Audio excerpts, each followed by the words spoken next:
그래서 콘스탄티누스가 이제 아버지의 비보를 듣고 이제 볼모로 잡혀 있다가 돌아오는 이제 그 이야기가 되어집니다.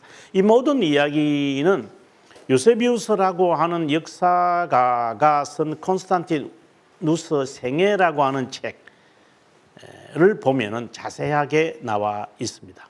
그 외에도 락탄티우스가 쓴 핍박자들의 죽음에 관한 책이라든가 콘스탄티노폴리스의 소크라테스 철학자 아닙니다.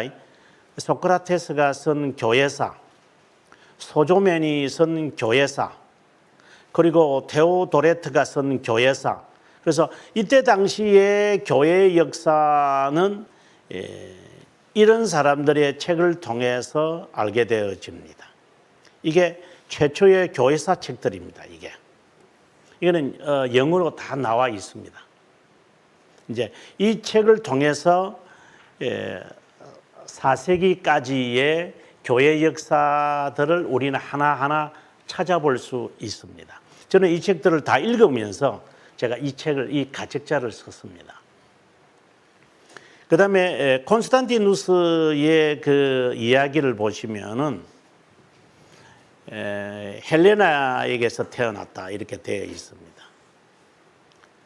그리고 아버지는 경비대장이었고, 그리고 여기에 공동 황제로 아버지가 있는 가운데서 이제 로마 제국은 넷으로 나누어졌다. 앞에서 했던 이야기 반복합니다.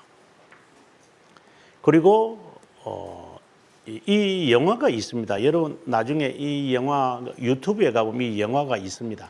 이쪽에 앉아 있는 사람이 바로 콘스탄티누스입니다. 그리고 디오클레티아누스는 콘스탄티우스 1세를 신임하지 않아서 콘스탄티누스는 황제 디오클레티아누스의 궁정으로 볼보로 잡혀가서 활동했다 하지 않았습니까? 그래서 야만족을 이제 토벌하는데 아주 앞장서서 합니다. 그래서 굉장히 전투력을 이 사람은 이제 어릴 때 갖게 되어졌다 이렇게 봅니다. 그런데 당시에 이제 디오클레티아누스가 매우 잔인하지 않습니까? 303년부터 304년까지 이제 대핍박을 이제 했기 때문에 그 모습에서 아마 콘스탄티누스는 매우 반감을 갖습니다. 너무 잔인하게 사람들을 취급하는 것 때문에 아마 그래서 그가 이제 종교의 자유를 선언하는 것이 되지 않았나. 그리고 또 헬레나의 영향도 있지 않나 이런 이제 이야기들이 전해 내려오고 있습니다. 아버지가 죽고 난 다음에 그는 이제 영국으로 돌아온다고 했습니다. 여기 보시면은 돌아옵니다. 그리고 이제 계속해서 가면 아버지와 함께 전쟁터에 나가서 활동하기 하다가 이제 그는 후계자가 되어져서 결국은 아버지의 그 지역을 맡는 아우구스투스가 되어진다. 그리고 콘스탄티누스는 영국에 있으면서 군사력을 보강한다. 그리고 306년 7년에 고을, 지금의 프랑스죠. 고을 지방에 있는 프랑크족의 라인강을 건너 침략해 오자 이를 저지하기 위해 고을 지방으로 와서 대패시킨다. 이런 과정에서 자신은 이제 전쟁의 영웅이 되기 시작을 합니다. 이때에 아마 그 고을 여기에 프랑크족이 쳐들어왔다 그랬잖아요. 프랑크족이 나중에 이제 프랑스가 되어지는데 이때 프랑크족이 기독교화로 바뀌어지기 시작합니다. 또 로마를 다스리던 막시미아누스는 그의 아들 막센티우스는 콘스탄티누스의 승승장구가 두렵지요. 그래서 여기에 이제 그 영화에 보면은 그 여성을 줍니다. 결혼해라. 이게 이제 자기 그 여동생입니다. 그래서 로마로 침공해 오지 못하도록 하지만 콘스탄티누스는 쳐들어갑니다.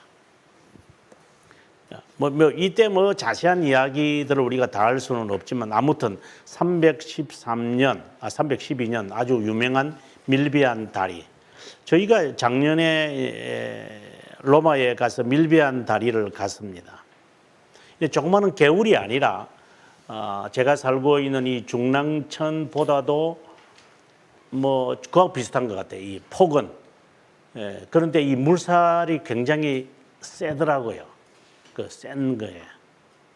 물론 지금이 있는 밀비안 다리는 옛날 밀비안 다리하고 아니죠. 과거에는 이제 나무로 만든 거고 지금은 콘크리트로 이제 만들어 놨습니다만 거기에서 전쟁을 해서 이겼다. 이제 이런 이제 이야기가 어디에 나오느냐면은 앞서 역사책 가운데 락탄티아누스 여기에 이 사람의 책에 나옵니다. 여기에 락탄티우스의 책에 보면 이 사람이 이제 밀비안 다리에서 이제 키로라고 하는 아시죠? 키로. 이 키로라고 하는 글자를 방패에 새겨 가지고 해서 이겼다 하는 이야기가 나옵니다. 이게 다른 책에는 안 나옵니다. 그래서 이것은 사실이라고 보지 않습니다. 우리가 그냥 구전으로 내려오는 이야기다. 이렇게 보는 것이 지금 현재 역사가들의 정확한 이야기라고 저는 봅니다. 그리고 이 그림은 이 바티칸 안에 이게 있습니다. 실제로 이렇다고는 아무도 알 수 없습니다.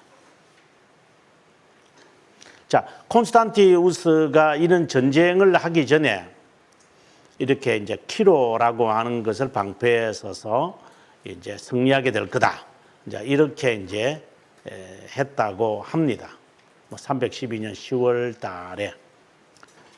글쎄요, 그거는 거의 알 수 없는 이야기니까 그냥 넘어가겠습니다. 밀라노 칙령을 발표한 것은 역사적 사실입니다. 이제 이 내용을 그가 이제 발표하게 되어지는데 전문을 제가 이렇게 다 번역해 놨습니다. 잠깐 읽어보겠습니다. 나 콘스탄티우스 아우구스티누스는 리키우스 아우구스투스는 이제 이 사람은 이제 동로마하고 자기는 서로마죠. 공공 안녕과 안정에 속한 모든 것을 고려한 후에 우리는 많은 사람들에게 선한 것이 무엇임을 살피는 가운데 우선적으로 신을 하나님이 아니라 모든 신을 이제 다 인정하는 겁니다. 기독교만 인정하는 게 아닙니다. 그래서 기독교인과 다른 종교인들에게 각자의 종교를 자유롭게 준수하도록 한다. 그럼 대단한 겁니다. 어떤 신을 모시더라도 다른 종교에 무시당해서는 안 된다. 이런 등등의 이야기를 그는 선언하게 되어집니다. 밀라노 칙령 외에 이제 앞서 말씀드린 대로 관용 칙령이 있었다고 했습니다. 지금 312년에 우리가 지금 본 313년에 밀라노 칙령이 있고 난 다음에 근 1200년이 지나고 난 다음에 종교의 자유가 발표되어집니다. 그게 1562년에 있는 생제르망 프랑스입니다.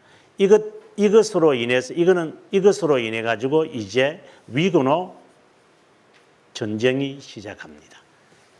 이것을 발표해 놓고 이제 위근호, 그러니까 칼빈주의자들을 프랑스와 1세의 그 아들들, 3명이 계속해서 다 황제가 되잖아요. 더 메디치 카타리나가 이제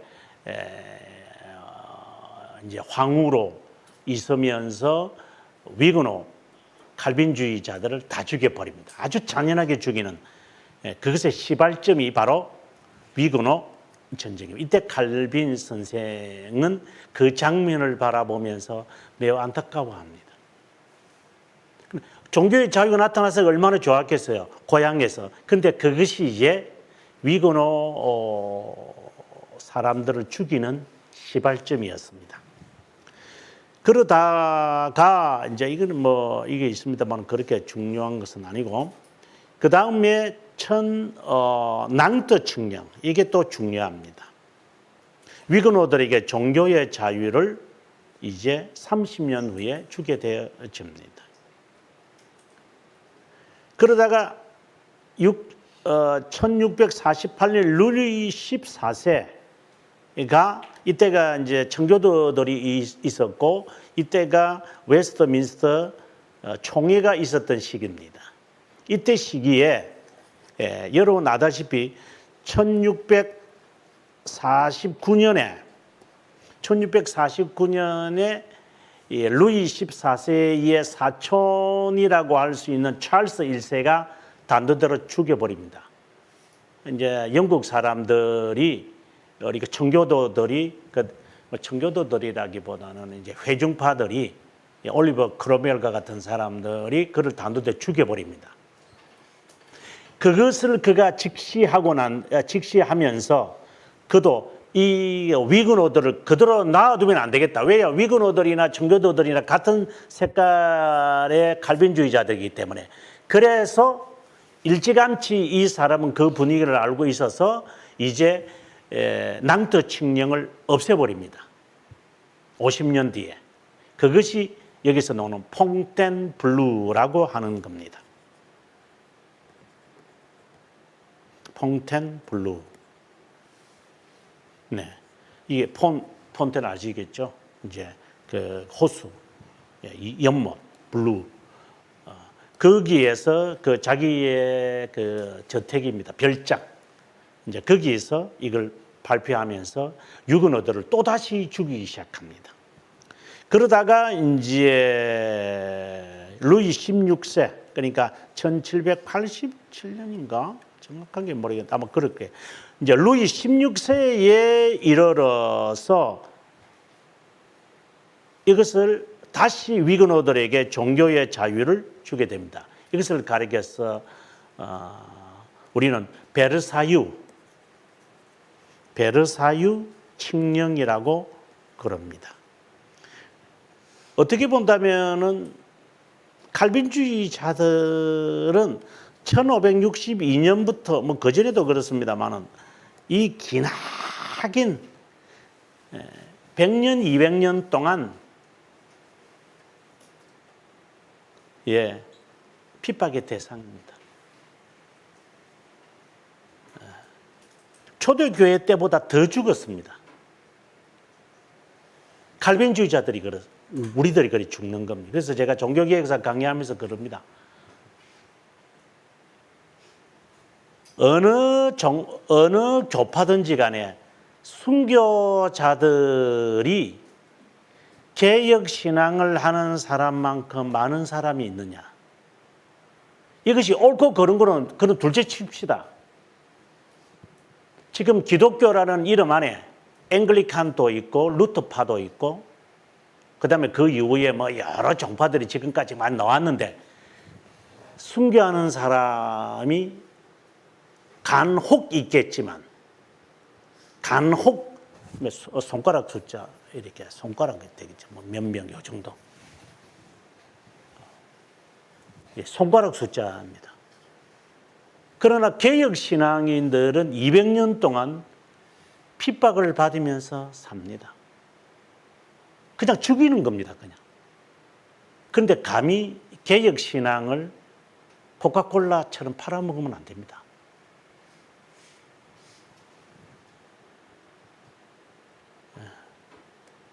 개혁신앙은 죽음을 피바다 속에서 피어나는 불사조입니다. 값싸게 이기면 안 됩니다. 그래서 저는 이걸 아주 강조합니다. 개혁신앙은 대가를 지불해라. 제가 제자들에게 늘 하는 말입니다. 개혁교회를 하려면 망할 각오를 하고 교회 개척해라. 아니면 그만두든가.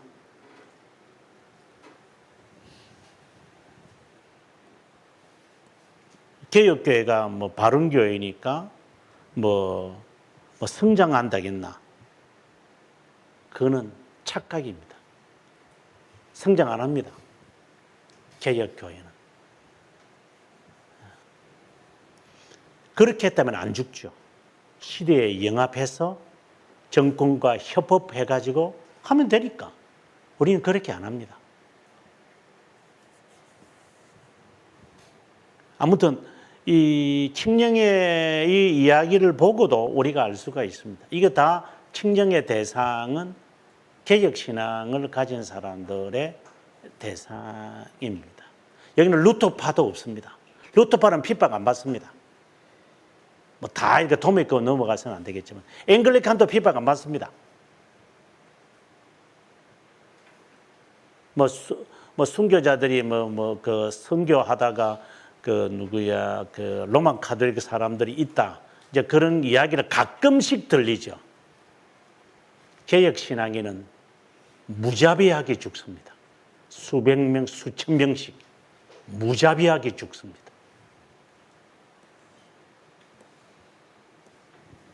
그래서 그냥 뭐 쉽게 신앙생활을 하려면은 그렇게 하지 마세요. 저는 그렇게 제 자신에게 늘 고치시키고 있습니다. 자, 아무튼 이제 이 관용령까지의 이야기가 쭉 나와 있는데, 자 볼 수도 없고 여기 보시면 이제 324년에 전쟁이 터지고 전쟁이 이제 324년까지 전쟁한다 그랬잖아요. 이제 콘스탄티누스가 통일 전쟁을. 그리고 리퀴누스 그 이제 마지막 그 동로마 제국의 황제거든요. 324년에 대피시켰다. 그리고 콘스탄티누스의 여동생의 청혼으로 그의 생명을 살려줬지만 몇 달 후에 그냥 죽이고 만다. 그리고 325년에 니케아 범종교 회의를 개최하게 되어진다. 그 다음에 이제 이 니케아 이 범종교 회의에 관한 이야기가 여기에 있는데요. 이 여기에 문제는 여러분들 다 기억을 못 하겠습니다만은 그 그리스도의 신성과 그리고 우리가 흔히 말하는 그 성부 하나님, 아버지라기 말보다는 그냥 하나님의 신성과 같은 것이냐. 어떻게 보면 아들의 신성과 아버지의 신성이 같느냐 이 문제잖아요. 이걸 보통 우리가 동일 본질이라는 논쟁으로 갑니다. 그 다음에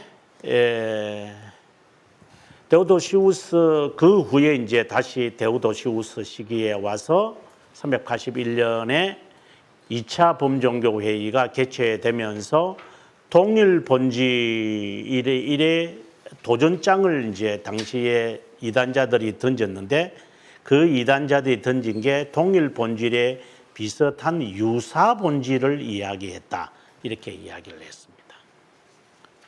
이 사람들은 반 아리오스파였죠.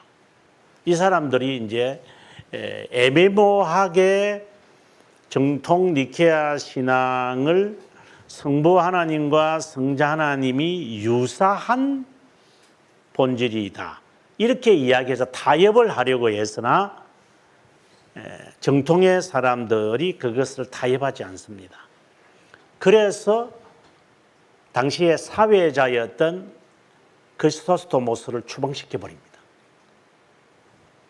그래서 추방당한 가운데서 크리스토스토모스가 죽습니다.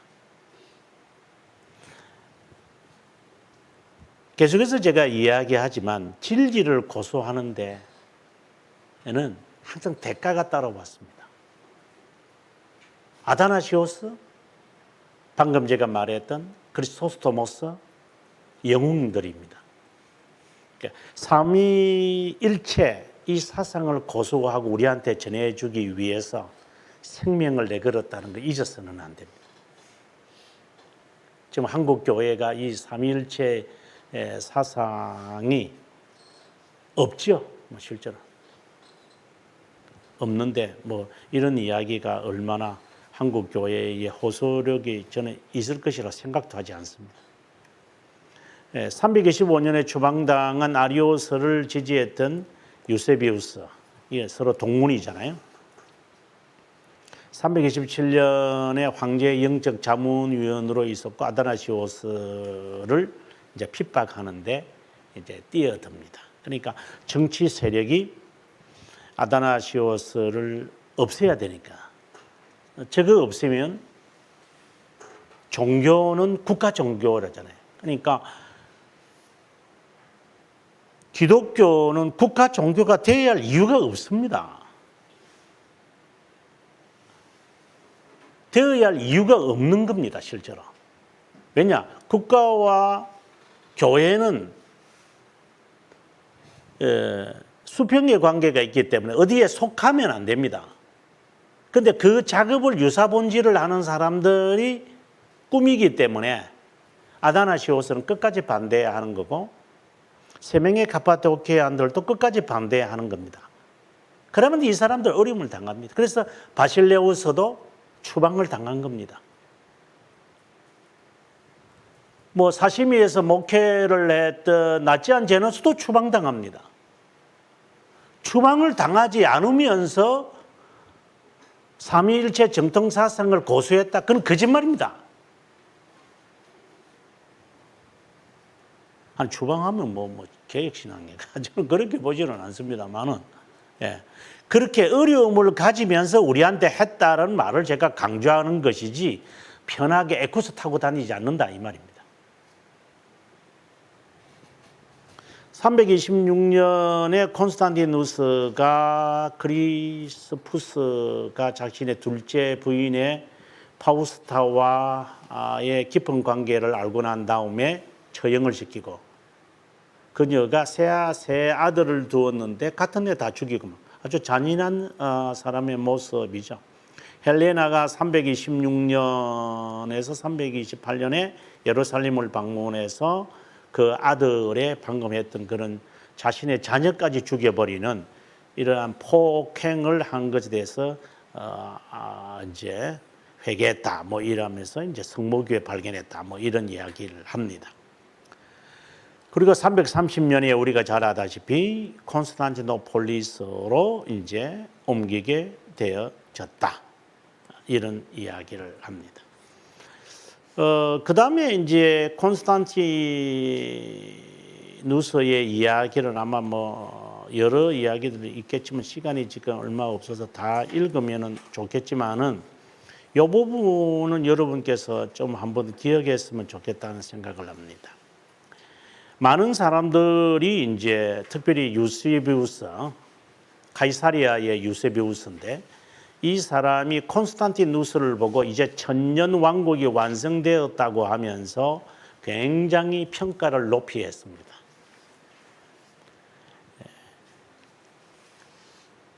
그것에 대해서 저는 반대합니다. 왜냐하면 일이 잘 풀리면 하나님이 우리와 함께하고 일이 그렇다면 하나님이 우리를 버리셨다라고 하는 이러한 그 신앙의 자세를 유세비우스가 우리에게 세뇌시킵니다. 그래서 지금 한국 교회도 보면 대형 교회는 뭐 대형 교회가 잘못된 게 있습니까만 제 말은 이렇게 교회가 성장하고 숫자가 성장하고 장로들이 볼 때 우리 목사님 오고 난 다음에 뭐 교회가 막 성장했다. 야, 우리 목사님 훌륭하다.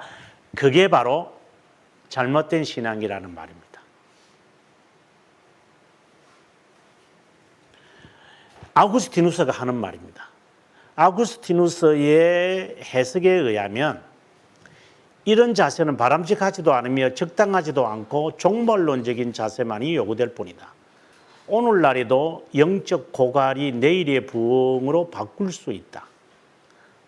아우구스티누스는 인간 제도들을 하나님의 복음의 목적과 일치시키려는 데 대해 하지 마라 이 말입니다. 그러니까 기독교가 이 현세에 따라가려고 하지 마라 이 말입니다. 제가 한국 교회를 보면서 아우구스티누스의 목소리를 들어야 됩니다. 정말 슬픕니다. 슬픕니다. 다시 말합니다.